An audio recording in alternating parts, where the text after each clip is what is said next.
Eh bien, mesdames, mesdemoiselles, messieurs, bonsoir. Bienvenue dans cette émission un petit peu particulière parce que je ne suis pas en studio, donc je ne vais pas dire bonsoir Joachim. Je suis à Guéret, à Jarnages principalement, pardon, ça commence fort. Et je suis accompagnée de deux charmantes dames que je connais un petit peu, mais que je vais apprendre à mieux connaître avec vous. Et donc, je vous présente Madeleine Perrault. Bonsoir Madeleine. Bonsoir. Et sa fille Anastasia. Bonsoir. Bonsoir. Donc, aujourd'hui, on va apprendre à vous découvrir. On va voir que vous avez un métier un petit peu atypique pour deux dames. Et puis, moi, comme je vous dis, je suis curieuse, donc je vais vous poser plein de questions pour apprendre à mieux vous connaître et surtout que nos auditeurs puissent mieux vous connaître. Et donc, afin de nous parler déjà un petit peu de vous d'une manière un peu différente, quel est le premier choix musical, Madeleine, que tu m'avais envoyé ? Je te promets de Johnny Hallyday. D'accord. Peux-tu nous dire pourquoi ? Je suis fan de Johnny Hallyday et puis cette chanson-là me tient à cœur particulièrement, sans raison aucune. Voilà. Eh bien, on vous promet une très belle émission, on vous promet plein de surprises, et puis c'est parti pour Johnny Hallyday, monument de la chanson française et de Johnny qui nous manque évidemment très très fort. Alors, Madeleine, nous, on se connaît de par Femmes de Creuse en Marche. On est toutes les deux dans le bureau de Femmes de Creuse en Marche, mais je ne te connais pas toi personnellement. Je sais que tu as plein de mandats, que tu fais plein de choses, mais parle-nous un peu de toi. Qui es-tu ? Alors, j'ai 60 ans cette année. Oh, voilà. Ça se fêter, ça. Avis aux amateurs. Je ne sais pas si ça se fêtera. Voilà. À quelle date Covid ça, oblige, on donne, le 18. Le 18 de ce mois-ci ? Non, septembre. Septembre. 18 septembre. D'accord. Voilà. Et ensuite, j'ai travaillé, j'ai été responsable de magasin très jeune, à l'âge de 20 ans. Ensuite, j'ai travaillé en agence immobilière, tout ça sur la région parisienne. J'ai divorcé, je suis revenue en Creuse en 1997. J'ai travaillé dans un petit supermarché sur Aubusson. Et ensuite, j'ai rencontré celui qui est mon mari aujourd'hui, Gérard. Et donc, lui travaillait chez Bernice depuis 20 ans. Et donc, il m'a dit, écoute, on va essayer de faire quelque chose, on va essayer de monter sa société et on va essayer de voir ce qu'on peut faire. Donc, du coup, on a passé les examens tous les deux. Moi, j'ai eu l'examen, pas lui. Donc, c'était plutôt bien pour quelqu'un qui ne connaissait pas le transport. Et donc, on a décidé de s'installer. Donc, on a fait les formations qu'il fallait. Et en 2003, en janvier 2003, on a monté la société, ce qui fait qu'elle a 18 ans maintenant. Et que ça fonctionne plutôt bien et qu'on est content d'avoir fait cela, même si les débuts ont été très difficiles. J'imagine, comme toute création. Oui, c'est ça. Les 6 premières années ont été très très compliquées. Et donc, à l'origine, tu es creusoise À l'origine, je suis creusoise. Je suis partie 22 ans sur la région parisienne et je suis revenue. D'accord, on y reviendra par après. Anastasia, à toi. Qui es-tu ? Dis-nous tout. Je suis la fille de Madeleine. J'ai fait mes études à Aubusson. Donc, je m'orientais, j'ai fait un bac économique et social. Je voulais être éducatrice spécialisée. Et donc, j'ai travaillé les étés pour ma mère. Donc, ça a commencé comme ça. Et puis, après, je me suis plus dans ce domaine, dans ce métier. Et donc, j'ai arrêté au bac. Et j'ai intégré la société. J'ai fait une formation comptable, puisque la comptable démissionnait. Et donc, je l'ai remplacée. D'accord. Et voilà, j'ai appris sur le tas. Et puis voilà. Et donc, votre activité principale, c'est donc, rappelle-le Madeleine. Alors, c'est du déménagement, du transport, puisqu'on fait aussi du transport. Et on fait garde-meubles également. Donc, dans le dépôt, là, on a à peu près 800 mètres cubes de containers. Et voilà. D'accord. Et donc, métier quand même principalement au départ, estampillé masculin. Alors oui. C'est sûr que quand on est une femme, qu'on passe son poids lourd, qu'on fait les formations, qu'on réussit à être meilleur qu'un homme, c'est clair que ça crée quand même des petits problèmes et des problèmes de relations. Mais bon, après, nous, on est passé toutes les deux par là. On a passé toutes les deux l'attestation de capacité, puisque Anastasia, je voulais absolument qu'elle le fasse. Elle a passé, elle également, son poids lourd. Voilà, c'est des choses qu'on a fait toutes les deux. Alors, c'est vrai que quand même, la période où je l'ai passée et la période où elle l'a passée, il y avait déjà un changement un petit peu d'attitude des hommes vis-à-vis des femmes. Aujourd'hui, je pense que ça change quand même vraiment. Après, on est capable de leur montrer que nous aussi, on sait conduire un camion, que nous aussi, on connaît la réglementation, que nous aussi, on sait prendre un transpalette et charger un camion. C'est ça. Enfin, après, Anastasia est allée souvent sur les déménagements pour faire les emballages, pour faire tout ça. Donc, on connaît le métier, on sait le faire, on sait le temps qu'on met sur un déménagement. Enfin, on connaît bien notre activité, ce qui nous permet quand même d'avoir une très bonne relation avec les gars. Et ce qui permet qu'on est bien intégré, on est bien respecté. Donc, il n'y a vraiment aucun souci avec ça. Ça, c'est important parce que, comme tu le dis, le fait de connaître le métier, d'être passé par là aussi, t'es pas simplement, entre guillemets, vous n'êtes pas simplement les patronnes en mode faites ça, ça, ça, et je ne suis pas capable, moi, de toucher un Clark ou un transpalette.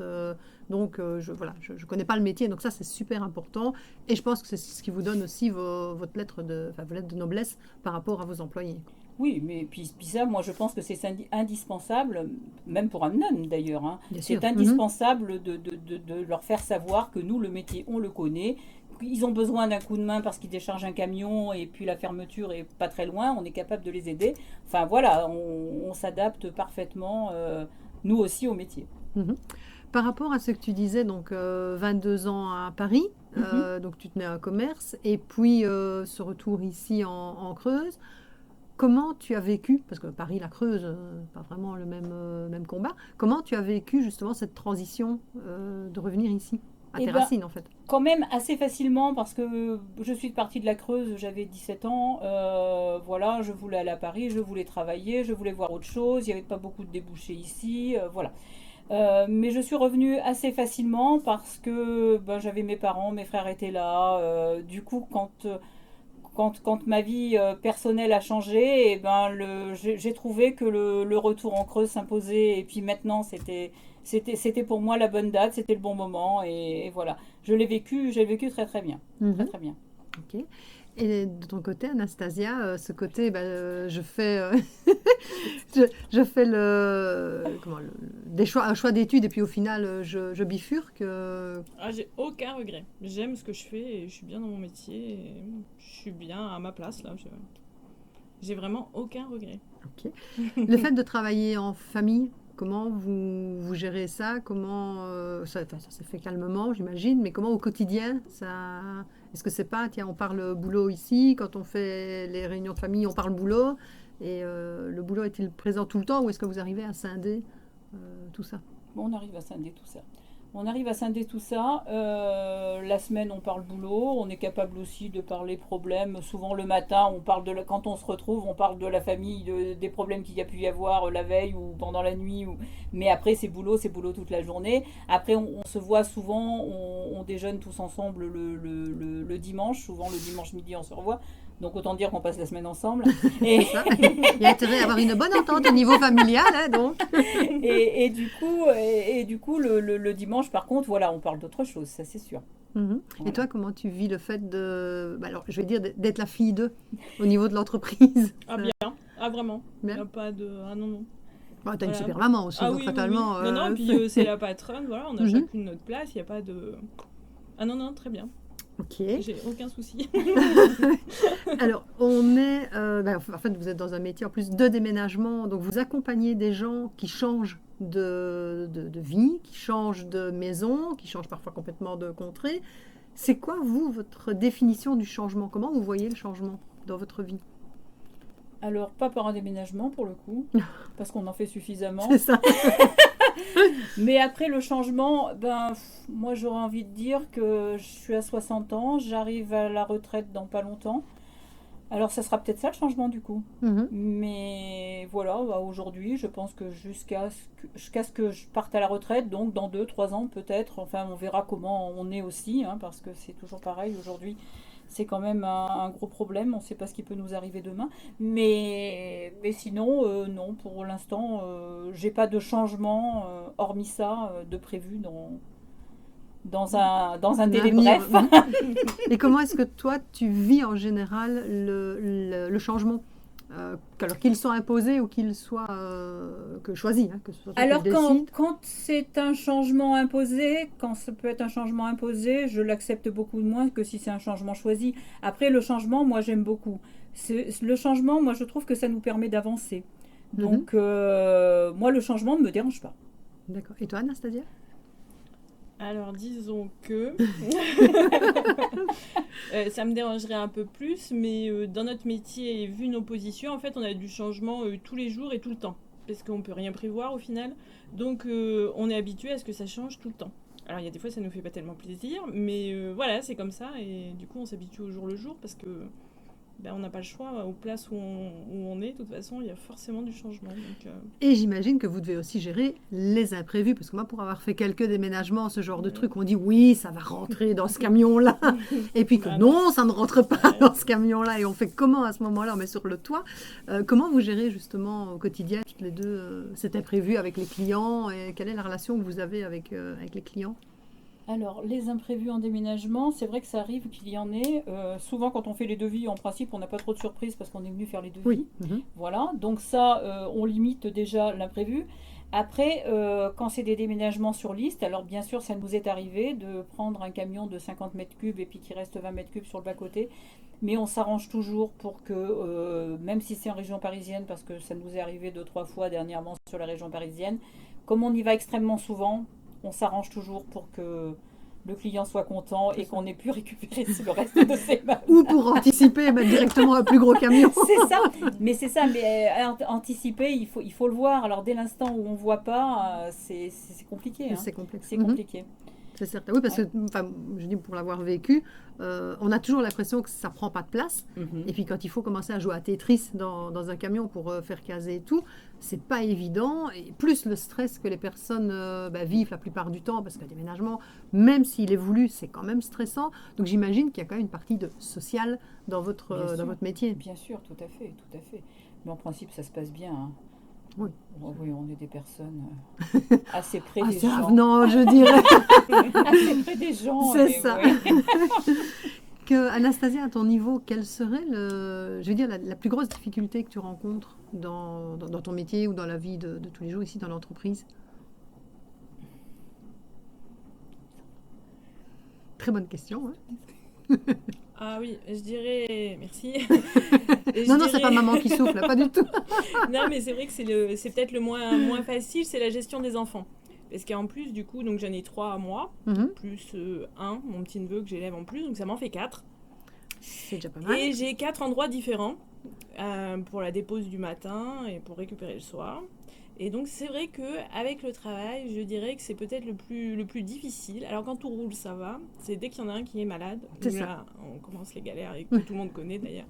Donc voilà, pour faire garder. Et puis là en ce moment, avec en plus tout ce qui se passe, c'est encore plus compliqué. Donc voilà, oui, je dirais que le plus difficile à gérer quand on est un peu plus jeune, du coup, c'est les enfants. C'est ça, c'est le côté maman en plus du boulot. Quoi. Ouais, c'est ça. Ok. Alors, on vient de parler d'enfants. Alors, attention à la transition. Hein. On vient de parler d'enfants. Donc, je vais vous laisser annoncer expliquer le choix de la deuxième chanson que vous m'avez envoyée, qui est Troisième sexe d'Indochine. Pourquoi ce choix? Alors, moi, c'est que j'adore cette chanson. Donc là, elle a été reprise. Mais déjà, l'ancienne, c'est une chanson que j'adore. Faut pas me demander pourquoi, parce que voilà. C'est juste que j'adore cette chanson et le fait que là, elle ait été remixée et tout, je trouve ça super. Je la trouve super. D'accord. Voilà. C'est parti pour Indochine, Christine et Indochine pour Troisième sexe. Alors, on est reparti maintenant. On va rentrer dans les questions un petit peu plus précises. Donc, tu me disais, Madeleine, qu'au départ, tu étais donc gérante d'un magasin et puis maintenant, te voilà donc à la tête d'une entreprise familiale. Quelles sont les découvertes que tu as faites sur toi, au niveau de tes compétences ou au niveau de tes capacités d'adaptation ou autres, tout au long de ton parcours professionnel? Quand j'ai commencé, moi, à 20 ans, forcément, j'étais responsable d'un magasin, donc c'est vrai que j'étais salariée, c'est quand même différent. C'est quand même différent. Mais bon, déjà, j'étais une acharnée du travail à l'époque, donc j'ai toujours aimé travailler. On m'a toujours appris le travail, donc ça, j'ai toujours aimé travailler. Et j'ai aimé à l'époque ce que je faisais aussi. Alors, c'est vrai qu'après, en 2003, quand on a créé la société, c'est vrai que pour moi, c'était une autre paire de manches, parce que c'était quand même un domaine que je ne connaissais pas du tout. Un camion, je savais ce que c'était, mais un disque, à l'époque, je ne savais pas ce que c'était. La réglementation, je ne la connaissais pas. Enfin, je ne connaissais rien du tout. Donc il a fallu vraiment que je m'adapte. Donc là, ça a été un petit peu quand même compliqué pour moi. Et en fait, je me suis aperçue que ce travail-là était passionnant, qu'il y avait plein de choses à apprendre, que j'avais mon côté masculin qui ressortait aussi quand même quelque part, parce que j'ai quand même été élevée avec 3 frères. J'avais pas de sœur. À côté de chez moi, il n'y avait pas de filles. Donc c'est vrai que j'ai tendance à avoir un côté un peu masculin quand même. Et donc, à l'époque, ça m'a quand même beaucoup aidée. Et je suis assez tenace dans ce que je fais. Et j'ai horreur de l'échec.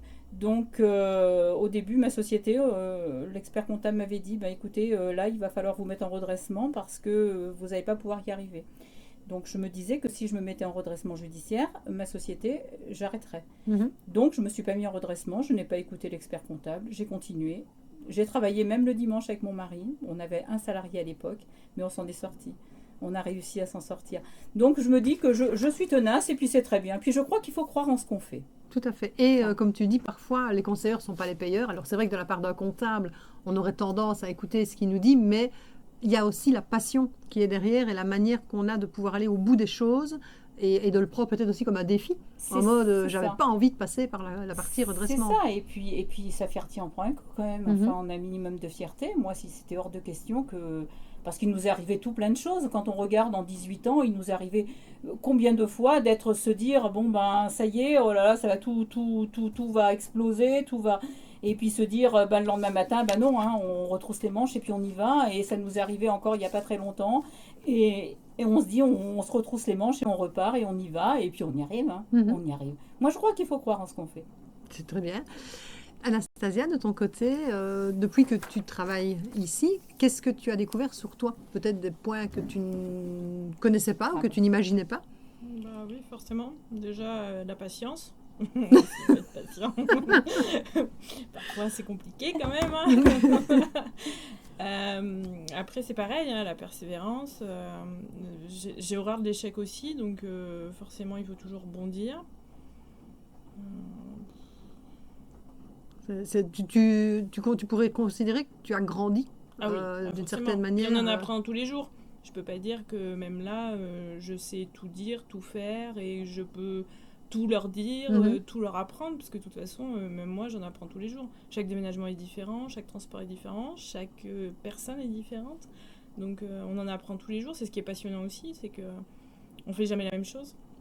Tes enfants, quel âge? Alors, il y en a un qui va avoir 13 ans, ma fille 9 ans, mon petit dernier 8 mois, et donc le petit que je garde 6 ans. D'accord. Qu'est-ce que tu leur dirais? Ou qu'est-ce que tu leur dis à tes enfants? Quelles sont les valeurs que tu leur transmets par rapport au travail, par rapport à la vie? Le travail, déjà, il faut travailler. Forcément, moi, dès qu'ils travaillent bien à l'école, c'est qu'ils sont méritants, donc ils sont récompensés pour ça. Après, pour nous, le travail à la maison, ça a toujours été une grande, grande valeur, donc voilà. De jamais abandonner, parce que alors ça, je supporte pas. J'ai le grand qui fait de la compétition, quand des fois il dit non, de toute façon, j'y arriverai pas, et ça sert à rien que j'aille. Non, on y va et on essaye. Ça, c'est très important. Après, tout ce qui va avec, de toute façon, la politesse, le respect. Ok. Qu'est-ce que tu dirais à tes enfants s'il y en a un qui te dit tout compte fait, je veux reprendre l'entreprise après? Alors, j'espère. Vraiment, j'espère. En espérant qu'on ait des jours meilleurs, mais vraiment, j'espère, oui. J'espère qu'il y a un des 3 qui va reprendre. C'est vraiment mon souhait. Que ça reste familial. Ça reste familial, de pouvoir pérenniser. Voilà. Après, j'aimerais bien que ce soit ma fille, qu'on continue dans la lignée de femmes. Mais voilà, j'en ai qu'une, alors... Tu l'as fait venir ici, j'ai vu d'ailleurs la petite voiture rose, là. Oui. Donc c'est déjà on l'a déjà bien mis. Elle est moulée, là, déjà. Il n'y a pas vraiment le choix, sur tout cela. Bon, pour la petite anecdote, vu que vous n'avez pas l'image, il faut savoir que dans les couloirs, il y a une petite voiture à pédales mini, rose, elle est magnifique. Donc comme ça, c'est déjà l'étape d'après, c'est le camion, en fait, c'est ça. C'est ça. Après, en fonction de l'âge, on grandit les véhicules. C'est quoi en fait des anecdotes quelles sont les anecdotes que vous pourriez nous partager par rapport à votre métier? Parce que j'imagine qu'il doit y en avoir. Il y a moyen d'écrire un livre, j'imagine. Il y en a, oui, elles sont mémorables. Alors, Qu'est-ce qui te vient à l'idée? Qu'est-ce qui te vient à l'idée tout de suite? Moi, pas grand-chose, à part qu'il y a des gens qui sont très très sales, à part que vous trouvez des chats dans des congélateurs. Ah oui, ça oui. Quelle horreur. Ah oui, Ouais, les une chats dame qui congèlent. congelait ses chats dès qu'ils étaient morts. Elle en avait un plat congélateur. D'accord. Ah ouais, c'est parce qu'elle voulait les garder, donc voilà, avec elle. Il faut déménager les chats dans le congélateur. Ça surprend, en effet. Le mari, non, il n'était pas dans le congélateur Non. avec. Non, Enfin, on l'a pas vu. il était peut-être Là, en c'est morceaux, méchant. peut-être. Là, c'est mes chats, vous y touchez pas. On lance un truc comme D'accord. ça. Après, des Après, choses. là, quand vous avez brûlé ces discounts, il y a la Pépette qui est venue chercher l'écran plat, je sais pas combien de centimètres c'était, mais il était immense. Et en fait, il l'avait mis sur le toit parce que forcément, ça passait pas dans la Pépette. Et en sortant, là, ils sont tombés en panne. En plus, la sangle a cassé. Enfin, ils étaient en rade juste au-dessus, là. On a rigolé, remarque. Oui, mais c'est ça, en fait, qui est fou dans les déménagements, c'est qu'il y a toujours au moins un petit couac qui, sur le moment même, est très pénible. Oui, c'est Mais ça, quand on y c'est repense ça. par après, ben, voilà, on en Des fois, il y a des rigole. choses Quoi. marrantes aussi. Il y a des choses qui les font rire. Et des fois, ils nous racontent des histoires. C'est vrai que ça nous fait rire. Ah. Mais là, comme ça, du coup, on n'a pas préparé. On n'a pas vraiment repensé. Ah ben, si d'ici la fin de l'émission, il y a autre chose qui vous revient, on redonnera un petit coup là-dessus. Comment vous vivez, alors sans rentrer dans la partie trop Covid et autres, mais comment vous vivez la période actuelle pour l'instant? Est-ce que ça a eu un impact sur le boulot ou pas? Alors, le premier confinement, oui, bien sûr, il a eu un impact, étant donné qu'on ne pouvait pas déménager. On a continué par contre à faire du transport. On a mis le maximum de gars qu'on pouvait au transport pour faire l'alimentaire. Et du coup, donc, ce qui nous a permis de ne pas fermer. Par contre, le déménagement, bon, bah, il a fallu qu'on l'arrête. Le deuxième confinement, bah, ça s'est plutôt bien passé. Ça s'est plutôt bien passé puisqu'on avait le droit de travailler, donc ça a continué. On a même énormément travaillé puisque de toute façon, on a récupéré pratiquement notre chiffre qui était perdu dans les 2 mois et demi. Donc ça s'est plutôt bien passé, on finit plutôt bien l'année quand même. Voilà, alors maintenant, qu'est-ce qui va nous arriver? Je ne sais pas, mais voilà. Oui, ça c'est ça la grande question qu'on est, enfin, on est tous pendus évidemment tous les jours aux informations. Le troisième choix musical que vous m'avez transmis, c'était Daniel Guichard, Mon Vieux. Oui. Pourquoi ce choix? Bah, un clin d'œil à mon papa qui est parti. Ok, ben, c'est parti pour Daniel Guichard, Mon Vieux. Donc, superbe chanson que celle de Mon Vieux de Daniel Guichard. Alors, Madeleine, je reviens vers toi. Oui. Madeleine, tu nous as dit au départ qui tu étais, mais tu as omis de mentionner que tu faisais beaucoup de choses. Que c'est à se demander comment tu tiens à tout dans une journée de 24 heures, parce que tu as, en plus de ton boulot ici, mais tu as plusieurs mandats. Alors, est-ce que tu peux nous dire dans quel domaine et ce que tu fais exactement dans ces différentes activités? Eh bien oui, j'ai quelques mandats. Je suis juge au tribunal de commerce. Donc voilà, donc ça, il n'y a pas grand-chose à expliquer dessus. Ensuite, je suis vice-présidente à la Chambre des métiers.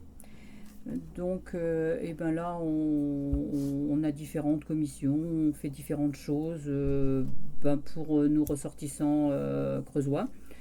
Sachant que nous allons passer en régional, enfin que nous sommes passés en régional au 1er janvier, donc que tout va être remis, tout va être remixé, on doit tout ça à la loi Pacte, donc on verra bien ce qui va en ressortir.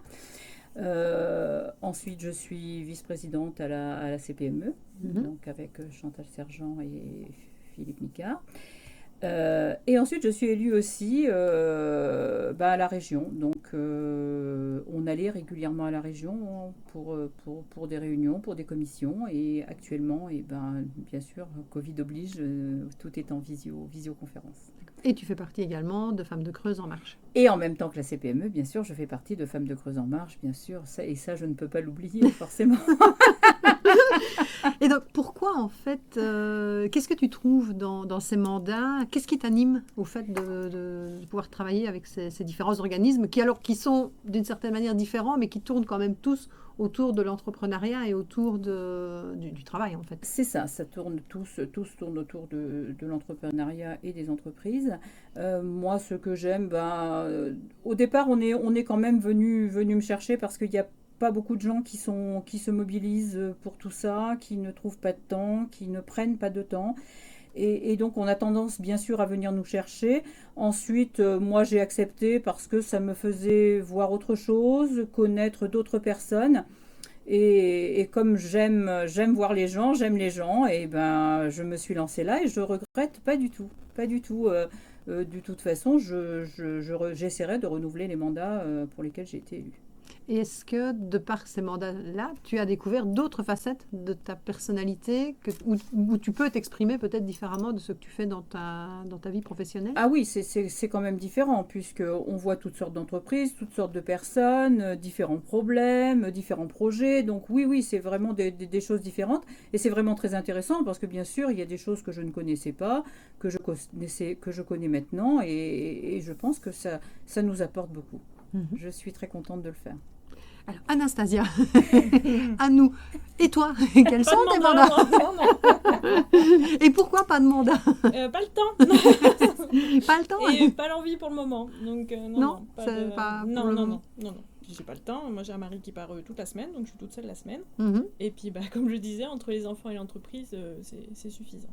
Et qu'est-ce que ça fait d'avoir une maman comme ça, je veux dire, couteau suisse, tous azimuts? Ah ben c'est top. C'est top. C'est vrai, elle m'encourage à le faire. Ah oui. Ça là-dessus, vraiment, j'ai pas... voilà. On s'arrange toujours, même quand souvent le mercredi, l'après-midi, elle est absente avec les enfants. Et ben quand j'ai besoin, quand j'ai un rendez-vous, quand j'ai quelque chose, elle s'arrange toujours pour que je puisse y aller. Donc non, il n'y a pas de souci avec ça, il n'y a vraiment aucun problème. En tout cas, c'est super chouette de voir la complicité que vous avez et la cohésion que vous avez. Je trouve ça vraiment génial. Alors, par rapport à justement toutes les deux, votre parcours de vie et toi surtout Madeleine, les différents mandats et autres que tu as, qu'est-ce que vous diriez à quelqu'un qui veut se lancer, qui veut embrasser la carrière d'entrepreneur, qu'il soit masculin ou féminin? Et quels seraient les points d'attention que vous mettriez en évidence pour cette personne, en fait? Eh bien, moi, je dis simplement que celui qui a envie de faire quelque chose, il faut le faire. Il ne faut surtout pas hésiter, parce que dès l'instant où il y a hésitation, il y a regret derrière. Donc, moi, je dirais, on a envie de faire quelque chose, on le fait. Moi, j'ai toujours fait comme ça, j'ai toujours marché comme ça, et en principe, ça fonctionne bien. Après, c'est vrai qu'il y a certains domaines qui sont plus difficiles que d'autres, mais je pense qu'en pesant le pour et le contre, moi, je crois qu'il faut se lancer. Ok. Anastasia? Oui, je pense aussi. Je pense qu'il faut faire ce qu'on a envie de faire. Après, je pense qu'il faut être un minimum formé aussi, parce qu'il faut avoir un minimum de gestion, parce qu'on confond vite les choses au départ. Entre le chiffre d'affaires et le bénéfice, c'est pas toujours simple, n'est-ce pas? La TVA, qu'est-ce que c'est que ce truc? Qu'est-ce qu'on a en fait? À quoi ça sert? Et quand on lâche quelqu'un comme ça, je pense que c'est très compliqué. Donc voilà, je pense qu'il faut un minimum de formation quand même. Mais c'est très passionnant. Il ne faut pas compter ses heures. Il ne faut pas dire je serai plus heureux que salarié, parce que c'est pas vrai. On passe beaucoup de temps au travail pour y arriver. Donc voilà ce que je dirais. Et si je devais vous demander votre définition du risque, comment vous le verrez? Alors qu'il soit en mode professionnel, privé, Moi, c'est un mot que je ne connais pas. Ouais, ce que j'allais dire. Moi, j'ai pas de vocabulaire risque, je ne connais pas. D'accord. Donc, ce n'est jamais qu'une opportunité pour dire de pouvoir trouver autre chose. Tout à fait. Ok. Au niveau de ce que vous auriez envie de dire aux auditeurs, simplement par rapport à votre expérience de vie, là maintenant, on a un décalage de génération et d'âge quand même, mais qu'est-ce que vous pourriez faire passer comme message? Eh bien, moi, je dirais que moi, j'ai choisi la vie que j'ai maintenant et je suis contente de l'avoir fait. Ça serait quelque chose que je pourrais refaire demain, mais sans vraiment aucune hésitation.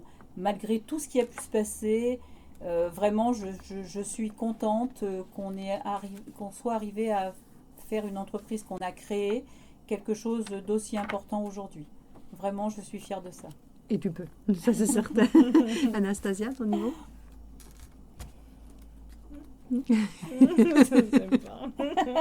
Qu'il est possible de concilier vie familiale et vie professionnelle malgré tout. Tout à fait. Ah oui. Parce que c'est vrai que certaines personnes, il suffit de le vouloir. Après, on s'organise. Il faut travailler, il faut s'organiser. Il faut pas compter ses heures. Ça marche. Ça, c'est certain. Alors, petit questionnaire de Proust pour terminer. Donc, la question et chacune une réponse à votre tour. Donc, votre vertu préférée?